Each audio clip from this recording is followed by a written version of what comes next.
Identifier et reconnaître les faux docteurs, les faux prophètes. Voilà un sujet qui est toujours d'actualité. Un sujet qui est largement abordé dans le Nouveau Testament. Un thème dont Paul parle souvent dans ses lettres. Un sujet qui tenait particulièrement à cœur à notre Seigneur Jésus, qui en parle plus d'une fois. Dans son célèbre sermon sur la montagne, par exemple.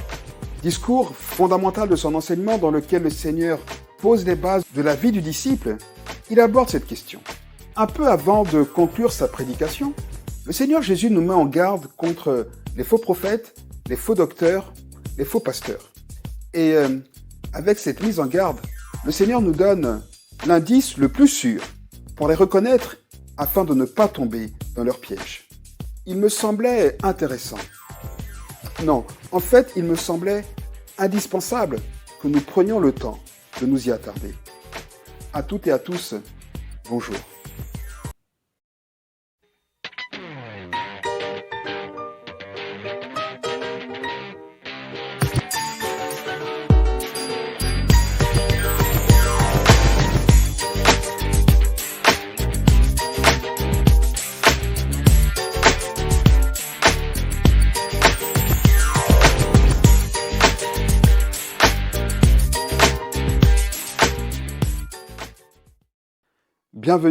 Bienvenue dans ce nouveau numéro d'Elikia, temps d'édification et d'enseignement autour de la bonne parole de Dieu.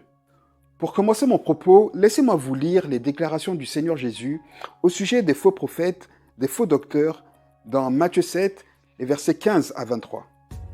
Voilà ce que la Bible nous y dit. Gardez-vous des faux prophètes, ils viennent à vous en vêtements de brebis, mais au-dedans, ce sont des loups ravisseurs. Vous les reconnaîtrez à leurs fruits. Cueille-t-on des raisins sur des épines ou des figues sur des chardons? Tout bon arbre porte de bons fruits, mais le mauvais arbre porte de mauvais fruits. Un bon arbre ne peut porter de mauvais fruits, ni un mauvais arbre porter de bons fruits. Tout arbre qui ne porte pas de bons fruits est coupé et jeté au feu. C'est donc à leurs fruits que vous les reconnaîtrez. Ceux qui me disent « Seigneur, Seigneur » n'entreront pas tous dans le royaume des cieux, mais celui-là seul qui fait la volonté de mon Père qui est dans les cieux. Plusieurs me diront en ce jour-là « Seigneur, Seigneur, n'avons-nous pas prophétisé par ton nom? N'avons-nous pas chassé des démons par ton nom? Et n'avons-nous pas fait de nombreux miracles par ton nom? Alors je leur dirai ouvertement « Je ne vous ai jamais connus. Retirez-vous de moi, vous qui commettez l'iniquité. » Deux points vont nous intéresser dans ce passage. Deux points vont nous aider à faire la différence entre vrais et faux serviteurs de Dieu. Pour commencer, observons que le Seigneur nous indique que le moyen le plus fiable pour reconnaître le vrai prophète est d'observer son fruit. Il le dit clairement, c'est donc à leurs fruits que vous les reconnaîtrez. Vous savez, même quand on n'a jamais vu un arbre fruitier, on est capable de l'identifier en observant son fruit. En fait, c'est tout simple. Si je vous montre un cerisier, en vous le présentant comme étant un pommier, en prenant simplement la peine d'observer ses branches, d'observer son fruit, vous serez capable de me dire que ce n'est pas un pommier, mais en plus de me préciser que cet arbre est un cerisier. Et bien de la même manière, chacun de nous est capable de reconnaître un vrai serviteur de Dieu en observant le fruit qu'il produit. Le Seigneur a voulu utiliser cette image simple à comprendre par tous parce que ce sujet est essentiel. C'est un principe indispensable à tous les croyants et peut-être même plus aux tout nouveaux croyants, aux nouveaux convertis qui manquent d'expérience. Ok, revenons un peu sur cette notion de fruit. De quoi s'agit-il? Dieu sème une graine dans la vie de quiconque croit en Jésus-Christ. Et cette graine donne un fruit. Ce fruit, c'est la vie de Dieu lui-même, la vie du Saint-Esprit. Et donc, le fruit que doit produire tout chrétien, surtout les personnes consacrées, mises à part à cause de leur plus grande expérience, est le fruit de l'Esprit. C'est exactement la même pensée que l'apôtre Paul reprend dans Galates 5. Vous savez, quand il oppose le fruit de la vie de l'homme sans Dieu et celui de la vie de l'homme dans laquelle la semence de l'Esprit a donné son fruit. Et l'apôtre Paul précise qu'autant les manifestations de la vie de l'homme sans Dieu sont visibles, à travers l'impudicité, les jalousies, les querelles, la colère et toutes ces choses, autant la semence de la vie du Saint-Esprit dans la vie d'un homme doit être visible au travers du fruit qu'elle produit. L'amour, la joie, la paix, la patience, la bonté, la générosité, la fidélité, la douceur, la maîtrise de soi, la chasteté, la confiance dans les autres, la modestie, l'humilité.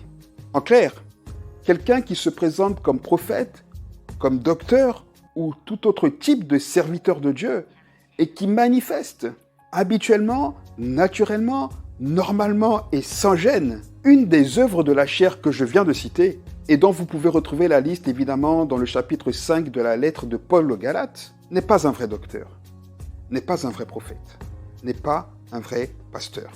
Laissez-moi le reprendre.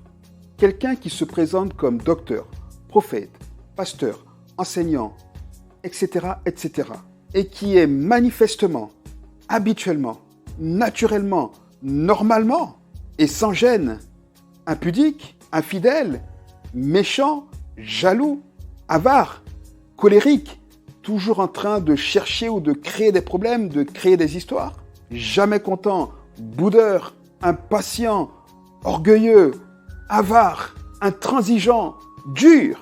La Bible dit que ce n'est pas un vrai. Alors, bien sûr qu'on a tous nos défauts, bien sûr qu'on est tous limités par nos caractères, mais quand le Saint-Esprit vient planter la vie de Jésus-Christ en nous, il nous améliore, il nous transforme, il nous rend toujours plus semblables à Jésus-Christ lui-même, dans notre caractère, au point que si par exemple on était colérique, la colère ne devient plus qu'une option ponctuelle, accidentelle de nos réactions. Écoutez, quand la semence de la vie de l'esprit est plantée en nous, on en voit le fruit. L'impudique devient chaste. L'envieux sait vivre dans le contentement. Et l'impulsif est capable de se maîtriser.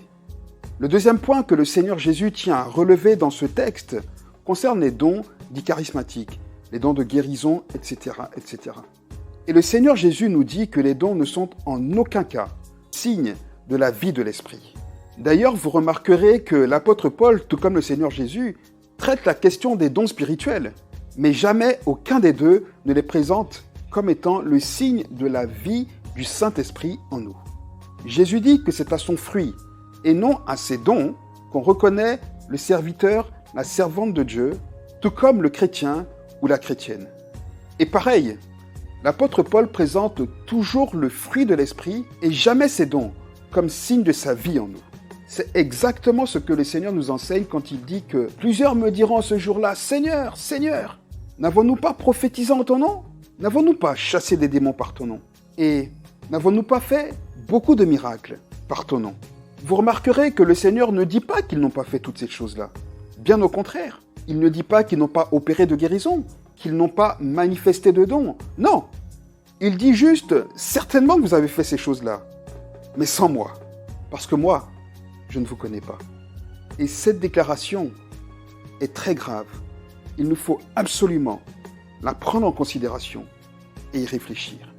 Écoutez, chers amis, un don, aussi extraordinaire soit-il, tout seul, c'est-à-dire sans la manifestation du fruit de l'esprit, ne peut jamais garantir que la personne qui le manifeste est de Dieu. Je l'ai dit, sur un arbre fruitier, les fruits se voient.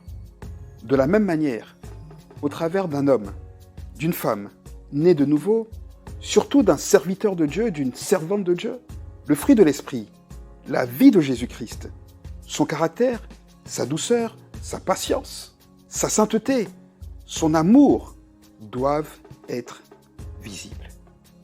Soyons vigilants, soyons attentifs.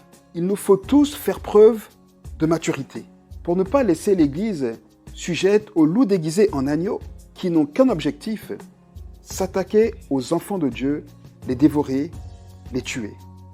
Voilà les quelques paroles que j'avais à cœur de partager avec chacun de vous et j'aimerais simplement vous encourager à les considérer. Beaucoup trop de personnes se font entraîner à tout vent de doctrine, se font pourrir la vie, excusez-moi, mais permettez-moi cette expression, par des faux serviteurs de Dieu. Et Je crois vraiment que le cœur de notre Père, le cœur de notre Seigneur, saigne quand il voit ça. Alors, je vous laisse ces quelques paroles en priant qu'elles seront utiles à quelqu'un. Je vous dis à bientôt. Et encore une fois, comme d'habitude, pour ceux qui ne l'ont pas encore fait, retrouvez-nous sur Facebook et sur notre chaîne YouTube. Et n'hésitez pas à partager cette vidéo si elle vous a été en bénédiction. Que Dieu vous bénisse.